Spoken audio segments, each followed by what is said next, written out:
I've got 20 tips for you on how to improve your OBS experience. Let's get into it. Before we get into the video, I want to go ahead and say thank you for stopping by. I'm Cyrus, and I'm here to improve your streaming experience, not only for you, but also for your viewers. If you like this video, make sure you hit it with a thumbs up, subscribe to the channel, and ring that bell for notifications so you don't miss any of this content. Also, I stream on Twitch 3 days a week. I'd love for you to stop by, jump in chat, and come ask me some questions as well as hang out during a game or two. Also, jump in the Discord. We have a fantastic community in the darkness, and we would love for you to be a part of that and collaborate with fellow streamers and also be able to ask the questions you need. And with that out of the way, let's talk about how to improve your OBS experience. All right, so we're gonna go through these 20 really quickly. So let's go ahead and get started. All right, number one is what's called a source mirror, but we're actually gonna be using it as a scene mirror. So what I have set up is actually in a scene that's called camera. This is where I'm putting all of my cameras.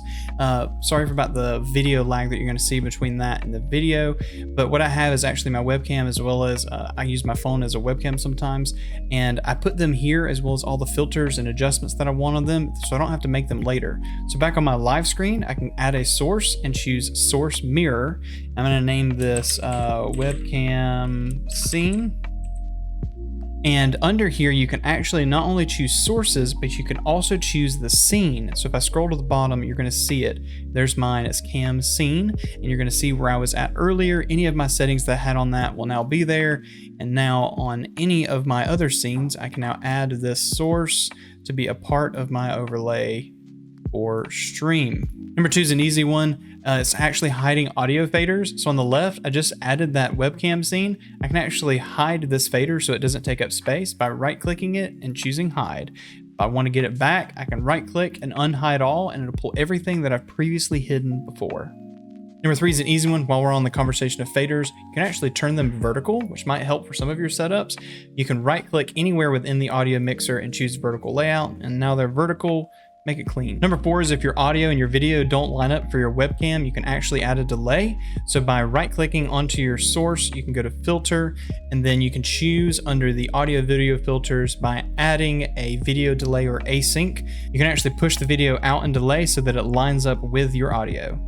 Number five is a big one, recording multiple audio tracks. Under settings, you're going to go to output, you're going to choose recording, and then under audio track, you're going to be able to choose which channels you want these audio tracks to be sent to. Not only that, you need to make sure that you're on MKV is what I would recommend, just so that you can get multi-tracks that way.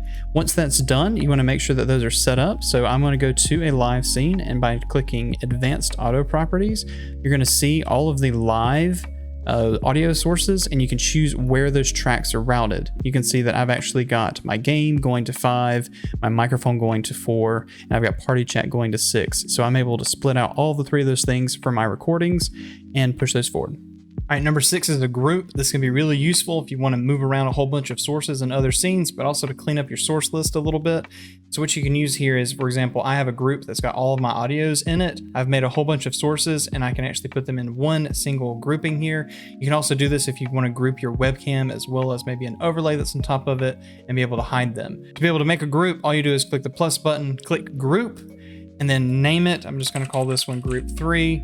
And then what you can do is start by dragging any of these sources into here, and then they become a group that not only you can lock, but you can also hide as well. Also on groups, it's a really easy way to be able to copy that entire set of sources that you put inside that group and paste them as a reference over into another scene within OBS. Number 7, while we're talking about copying and pasting, you can actually copy and paste sources without having to add them individually. Just by right-clicking the source, you can choose copy, and then you can actually choose paste for reference, or if you're on another scene with that same thing, you can paste and duplicate it. Just know that filters may or may not carry over depending on which one of these two you choose. All right, number 8 is actually stacking windows to clean up your experience. For example, I like having my stats where I can see them at all times, but I don't want to necessarily see my controls. So what I can do is actually grab that window and overlay it onto controls, and now I can toggle between the two to be able to see my stats or even go to controls. Prevents that accidental time where you're actually going to somewhat end stream mid thing or start streaming when you don't want to. It's a pretty easy fix for that. All right, number 9 is custom browser sources. This one's actually fantastic. So you go to view, go to docs and choose custom browser docs. This is where you're able to actually put in URLs, just like you're going to look on something on the browser, and then be able to put these directly in as a window as OBS. I have one called Stream Stuff right here. This is the pop out from my Twitch dashboard so that I can do ads, raid channels, all that directly from OBS without having to open up a Chrome browser or Firefox or whatever the case. All right, number 10 is having individual faders for each thing that you're going to want on stream. For example, your game, mic, your party chat, as well as Spotify for me. That's what I use for my music. Plug for Harris Hiller's stream playlist for Alpha Gaming. I'll put his channel right up here. Also, you want to make sure that if you're going to do this, you can use Voice Meter to go ahead and split things out. I'll also put a card for that right after Harris's to pop up, and there's a link for that video down in the description from something I did on the channel to describe how you can do this in OBS. Number 11, this is actually a really quick fix for dropping frames. So go into your settings, and we're going to go down to the advanced tab, scroll all the way to the bottom and choose network. Go ahead and click dynamically change bitrate to manage congestion. I've noticed that whenever there's a lot of congestion, a lot of people on a server, this is a really easy way. It lowers the quality of your stream slightly for a moment so that instead of dropping frames, it'll keep you connected, and then it'll return that quality back to normal so that you don't actually lose your viewers on that disconnected part because you're dropping frames. While we're in settings, number 12 is actually to go ahead and do the keyframe edit. Whenever you first install OBS, you actually don't see that it says 0, which is auto. All of the streaming services, Twitch, YouTube, Facebook, want you to put your keyframe interval on 2, and that's going to help out your stream. So make sure you set your keyframe interval to 2. Number 13 is audio monitoring. I mainly think of alerts when we talk about this, but you can use it for any source. So right click within your audio mixer and then choose advanced audio properties. You're going to have audio monitoring as a choice here. If you choose monitor and output, it should send it to your headset or whatever you're using to monitor your audio. And that's where you're going to be able to hear your alerts when the stream hears alerts. If you don't hear it, make sure you go back into your settings and go to the audio tab. You'll see advanced monitoring device. This is where you're going to choose where you want to hear those alerts in your ears. This is going to affect what goes to the stream. Number 14 actually will help with you dropping frames as well.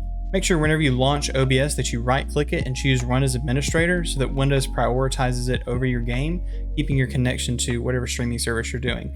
You can always make this happen by right clicking and going to Properties, choosing Advanced, and then clicking the tick box for Run as Administrator. And that way, every time you double click it or launch it from that specific icon, it will run it as administrator. Number 15 is actually to disable the preview window to save some resources on your computer.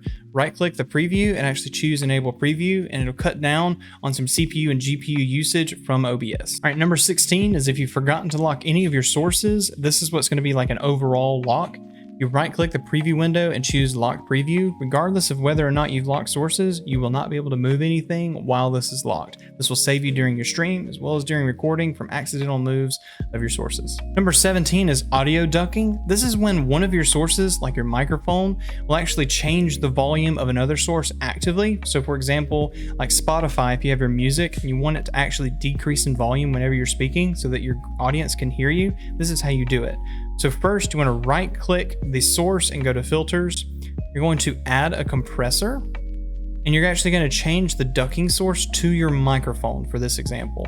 I'm going to choose my mic.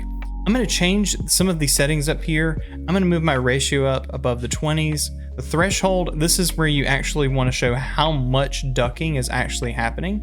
So by moving this further down, the more it's going to duck. By not moving it down, you're not going to see that. So I'm going to put mine around, let's just say 35. The attack, I'm going to go to about 150 so that it's not suddenly quiet. And then the release is how long it stays down there and then how long it comes back up. So if you look over here on the left on the meter, when I'm speaking, you can see that Spotify is around 40 decibel, but when I stop speaking, you can see that the audio actually goes back up. But when I stop speaking, the audio goes back up. So it's kind of an active movement between those two. It's a very useful tool, especially for gameplay if you want people to hear your game, but when you speak, for you to be heard. Number 18 is actually a really cool effect. It's called Channel Points Redeem. I'm gonna link another video right here. It's called Leorn Board is the app you must download. But what you can do is actually use OBS and filters within OBS to control your channel points, so people can redeem points on your channel and access maybe some of the filters, change your scenes, etc. But one of the ones I have is this one, where when they redeem Dance Party, it actually puts this stuff on top of my screen, as well as actually plays this track. It's a really cool idea. I also have a couple other things in that video, so go check it out. My mods are able to change my scenes. It's a pretty cool thing. Number 19 is actually OBS.live. If you're using Stream Elements, this is a great way to see your alerts, not only in OBS, but you can see your chat. So how you do this is you actually go to OBS.live and download the add-on. It can include OBS if you haven't used it. If not, it just puts the add-on for OBS. And then in OBS, you sign in to the appropriate platform, and then you can choose, for example, your activity feed to see all of your alerts, as well as your chat and media requests. It's a great way to keep everything nice and tidy within OBS. All right, and last but not least is actually how you can record full-size gameplay as well as full-size webcam at one time, so that in post-production you can kind of move them down and have really good quality for both. So what you want to do is go under Settings and go into the Video tab. For example, I'm using 1080p. I'm actually going to change the resolution by doubling the width to 3840 by 1080. And then the same thing for the output, 3840 by 1080. And then when I click apply, you're going to see that it's actually doubled the screen. When I go to what I have is wide recording, you can see that it's actually split my camera on the left and then my desktop on the right. And then in post, I'll just go ahead and cut those clips down to where they're half the view, so that you can see both of those in high fidelity. And that's it, guys. Make sure that if you enjoyed this video to go ahead and throw a thumbs up, subscribe to the channel, and ring that bell for notifications so you don't miss content like this. Also, I stream on Twitch 3 days a week and would love for you to stop by, and go ahead and jump in the Darkness Discord. We have a great community and would love to be able to interact with you, give you some help. Come hit the ticket support system up and see if we can help you out. I'm Cyrus, and welcome to the darkness. We'll catch you next time.